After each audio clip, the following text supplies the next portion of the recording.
Salut la team ancienne star. La mort soudaine de Bruce Lee, au sommet de sa vie et de sa carrière, a laissé le monde entier sous le choc. Depuis ce jour déchirant il y a 52 ans, d'innombrables admirateurs sont venus rendre hommage à la tombe de leur légende des arts martiaux préférés, honorant les restes paisibles de leur héros. Mais lorsque des ouvriers ont récemment ouvert la tombe pour des travaux d'entretien, ce qu'ils ont découvert a brisé cette paix et déclenché de nouvelles ondes de choc qui ont rapidement fait les gros titres pour une raison totalement inattendue.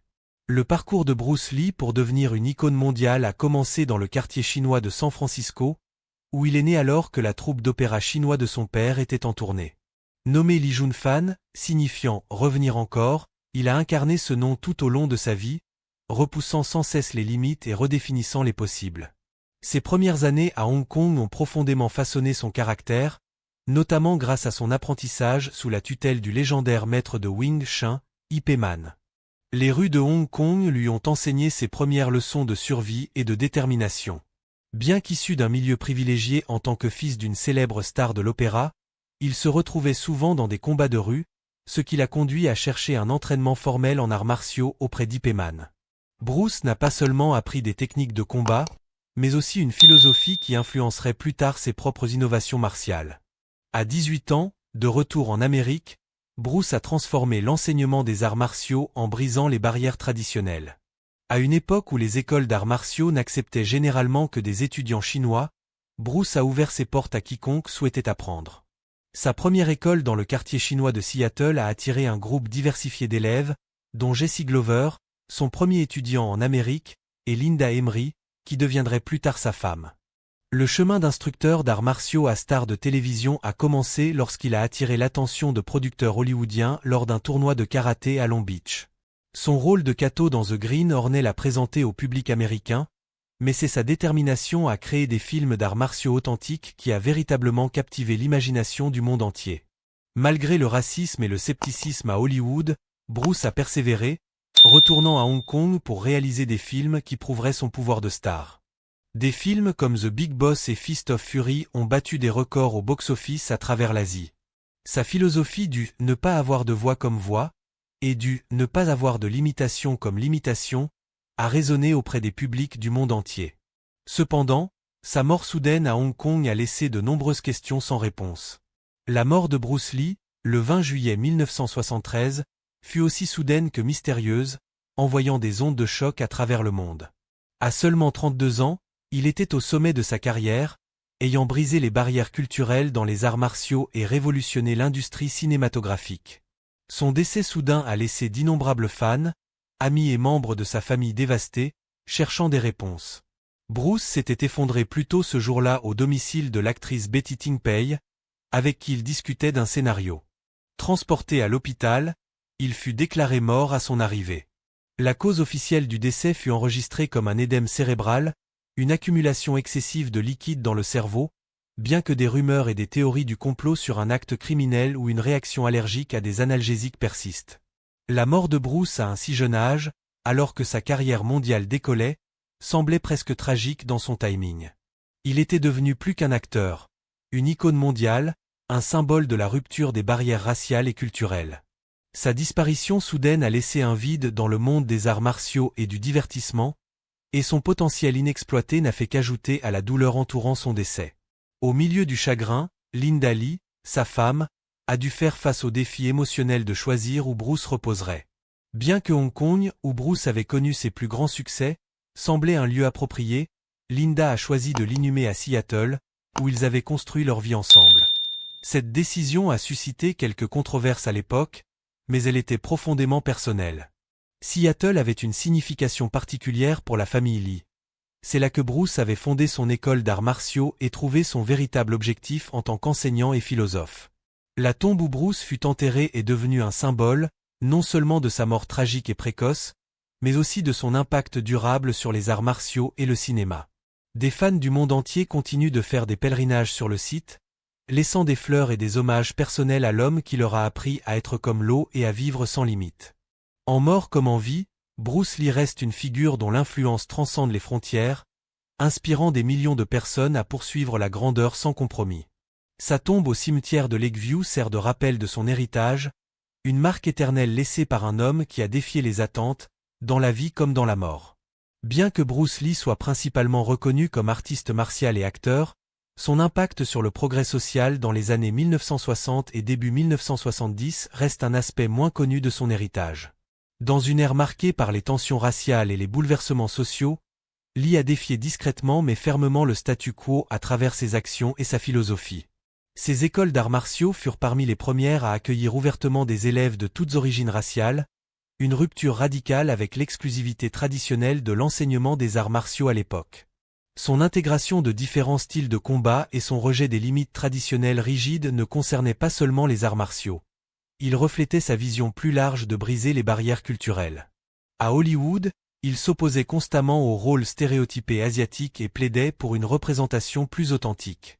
Lorsqu'on lui proposait des rôles perpétuant les stéréotypes asiatiques, il les refusait catégoriquement, même si cela signifiait renoncer à des revenus nécessaires pendant ses premières luttes professionnelles. Ses apparitions télévisées, notamment dans The Green Hornet, marquèrent l'une des premières fois qu'un acteur asiatique incarnait un personnage complexe et compétent à la télévision américaine. Bien que relégué au rôle de second, sa prestation en tant que Kato laissa une telle impression que dans de nombreux marchés asiatiques, la série fut renommée Kato Show. À travers sa présence et ses performances, il a défié les stéréotypes occidentaux sur les hommes asiatiques et les artistes martiaux. En coulisses, Lee a encadré des élèves de divers horizons, y compris plusieurs artistes martiaux afro-américains éminents, à une époque de forte tension raciale. Son amitié avec la légende du basketball Kareem Abdul-Jabbar, qu'il a entraîné et plus tard mis en vedette dans Game of Death, témoignait de son engagement à transcender les frontières culturelles. Lee voyait les arts martiaux comme un langage universel capable de rapprocher des personnes de différents horizons et croyances. Au-delà de l'écran, alors que ses films faisaient de lui une icône mondiale, son impact sur la condition physique et la philosophie s'étendait bien au-delà du cinéma. Dans les années précédant sa mort, Lee développait une approche globale du développement humain, intégrant conditionnement physique, discipline mentale et principes philosophiques. Sa bibliothèque personnelle contenait des centaines de livres sur divers styles d'arts martiaux, la philosophie, la psychologie et l'anatomie humaine, révélant la profondeur de ses recherches savantes. Les méthodes d'entraînement de Lee étaient révolutionnaires pour leur époque. Il rejetait les positions rigides des écoles traditionnelles qui adhéraient strictement à un seul style, prônant une approche axée sur l'adaptabilité et l'efficacité. Sa célèbre citation « Absorbe ce qui est utile, rejette ce qui est inutile, ajoute ce qui est spécifiquement tien » est devenue un principe fondamental, non seulement pour les artistes martiaux, mais pour quiconque cherchant à s'améliorer. Son influence sur la condition physique était tout aussi profonde. Son régime d'entraînement, combinant exercices traditionnels d'arts martiaux, musculation, course à pied et autres formes de conditionnement, préfigurait l'approche moderne de l'entraînement mixte par des décennies. Il fut l'un des premiers artistes martiaux à souligner l'importance de l'entraînement croisé et de la condition cardiovasculaire, des concepts aujourd'hui standards dans les sports de combat et l'entraînement fitness général. À travers ses écrits et interviews, Lee a articulé une philosophie qui allait au-delà du combat et de l'entraînement physique. Son concept d'être comme l'eau adaptable, fluide, capable de prendre n'importe quelle forme tout en conservant son essence, a résonné à travers les cultures. Cette philosophie ne concernait pas seulement le combat, mais une approche de la vie avec flexibilité et authenticité, trouvant son propre chemin tout en restant fidèle à sa nature. Le cimetière de Lakeview est devenu le lieu de repos final de Bruce Lee le 31 juillet 1973, à la suite d'une cérémonie privée en présence de la famille et d'amis proches. Le site, surplombant le paysage paisible de Seattle, fut choisi avec soin par Linda Lee, reflétant à la fois le lien de Bruce avec la ville et son amour pour sa beauté naturelle. L'endroit offrait une atmosphère sereine, loin de l'intense publicité entourant sa mort à Hong Kong. La procession funéraire initiale attira des milliers de personnes en deuil, les fans bordant les rues de Seattle pour rendre hommage. James Coburn et Steve McKean, tous deux élèves et amis de Bruce, furent porteurs du cercueil, démontrant comment Lee avait transcendé les frontières entre les arts martiaux et Hollywood. La cérémonie combinait des éléments traditionnels chinois avec des coutumes occidentales, honorant le rôle de Bruce comme pont entre les cultures. Au fil des années, le site est passé d'une simple tombe à un lieu culturel emblématique. La pierre tombale, en granit poli, arborait l'image de Bruce et sa célèbre philosophie. La clé de l'immortalité est de vivre d'abord une vie digne d'être souvenu. Le design intégrait des éléments d'architecture orientale et occidentale, avec des caractères chinois aux côtés d'un texte en anglais, reflétant l'engagement de Bruce envers l'harmonie culturelle. L'ajout tragique de la tombe de Brandon Lee à côté de celle de son père en 1993 a apporté une couche supplémentaire de poignance au site. Brandon, le fils de Bruce Lee, était une étoile montante à part entière, ayant réussi à se forger une carrière à Hollywood malgré l'ombre de l'héritage légendaire de son père. Tragiquement, sa vie fut écourtée à l'âge de 28 ans lorsqu'il mourut dans un accident horrible sur le tournage de The Crow.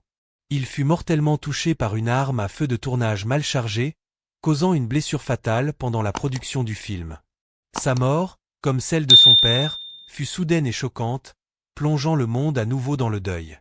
Brandon, qui n'avait eu que quelques années pour vivre et avait à peine connu son père, avait toujours ressenti le poids de l'héritage de Bruce. Les tombes jumelles de Bruce et Brandon Lee sont désormais un témoignage émotionnel et symbolique des triomphes et des tragédies qui ont marqué l'histoire de la famille Lee. Ensemble, elles représentent l'impact extraordinaire qu'ils ont eu sur les arts martiaux, le divertissement et la culture, mais aussi la profonde douleur de leur mort prématurée. Les visiteurs du cimetière sont attirés non seulement par l'incroyable héritage de Bruce, mais aussi par l'histoire déchirante d'un fils qui a tenté de suivre les traces de son père, seulement pour connaître un destin similaire. Un peu plus de 50 ans après l'inhumation de Bruce Lee, le conseil municipal de Seattle a demandé à Linda Lee la permission d'ouvrir la tombe pour effectuer un entretien de routine. Cette requête a laissé la veuve en deuil quelque peu sans voix. Elle se retrouvait à revivre l'un des moments les plus douloureux de sa vie pour le bien de la ville qu'elle aimait tant. Elle aurait pu refuser, mais elle savait que Bruce aurait voulu qu'elle soit courtoise et coopérative avec la ville qui leur avait tant donné. Elle a donc accepté. À l'approche de la date d'ouverture, le cimetière de Lakeview s'est transformé en un site de préservation soigneusement contrôlé. L'équipe a érigé une structure à climatisation contrôlée autour de la tombe, garantissant des conditions optimales pour le travail délicat à venir. Des systèmes d'éclairage spéciaux furent installés pour offrir une visibilité parfaite tout en minimisant l'exposition à la chaleur qui pourrait endommager les matériaux préservés. La sécurité devint une préoccupation majeure, le cimetière mettant en place des mesures sans précédent pour protéger le site et la confidentialité des opérations. Une firme de sécurité respectée, expérimentée dans la protection d'artefacts historiques, établit un périmètre rigoureux. Seuls les membres de l'équipe autorisés reçurent l'accès à la zone de travail, chacun étant minutieusement briefé sur les protocoles de manipulation. Linda Lee Cadwell fournit à l'équipe des informations détaillées sur le contenu de la tombe, partageant les registres personnels qu'elle avait conservés depuis 1973. Ces informations se révélèrent précieuses alors que l'équipe préparait son équipement et ses procédures. Elle se souvenait d'objets spécifiques placés dans la tombe, aidant l'équipe à anticiper ce qu'ils pourraient trouver et comment préserver chaque élément. L'équipe de préservation effectua plusieurs relevés préparatoires à l'aide de méthodes non invasives. Un radar à pénétration de sol cartographia la structure interne de la tombe, tandis que des capteurs environnementaux surveillaient la température, l'humidité et d'autres facteurs pouvant affecter la préservation. Chaque pièce d'équipement fut soigneusement stérilisée pour éviter toute contamination du contenu de la tombe. Les autorités locales collaborèrent étroitement avec la famille Lee pour s'assurer que toutes les exigences légales étaient respectées. Les permis et la documentation furent soigneusement préparés, chaque aspect de l'opération étant examiné par des experts juridiques spécialisés dans la préservation historique. La ville de Seattle apporta un soutien supplémentaire, reconnaissant l'importance culturelle du projet.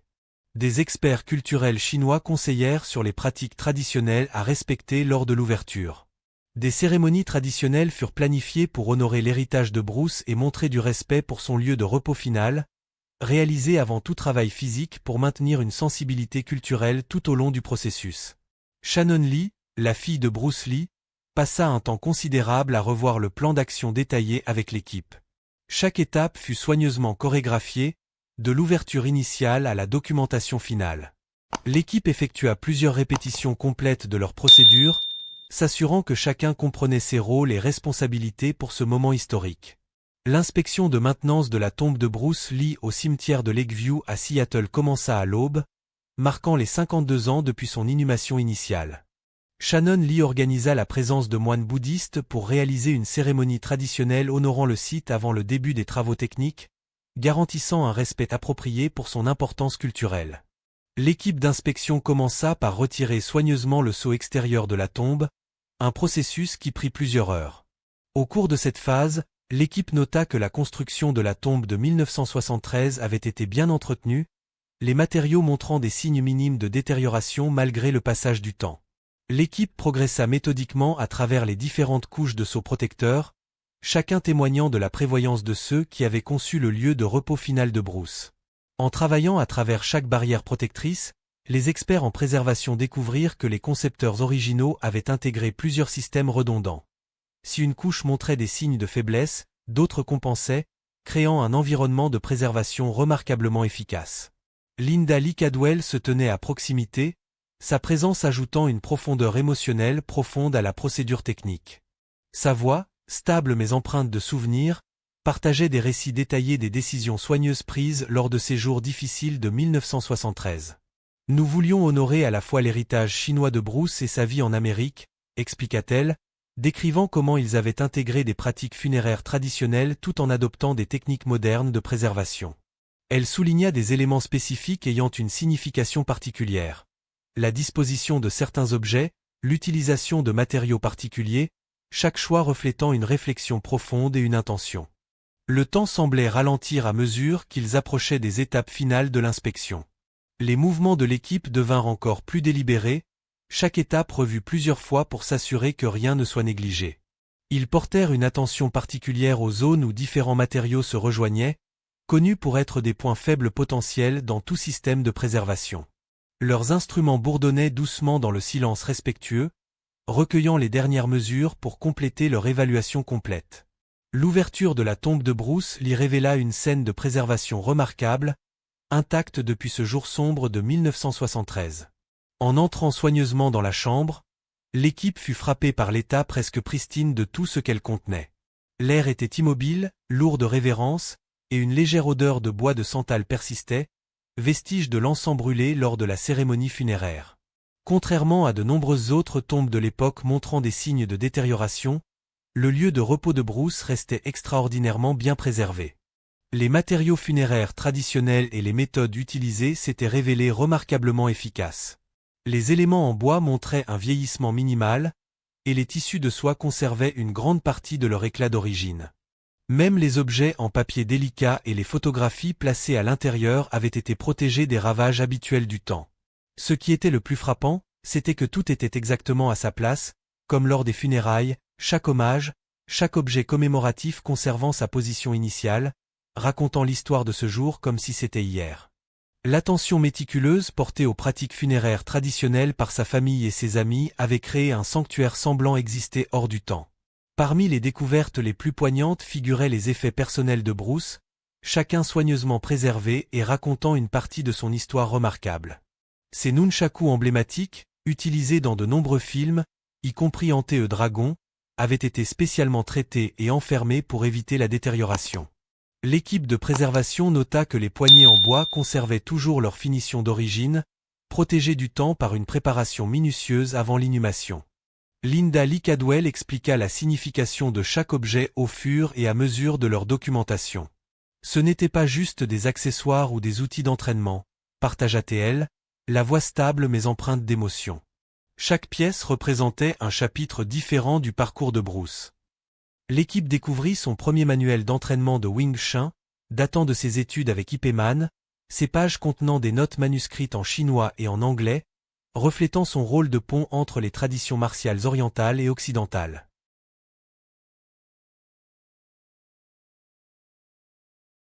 L'une des découvertes les plus émouvantes dans la tombe fut une collection de lettres scellées, intactes depuis 1973.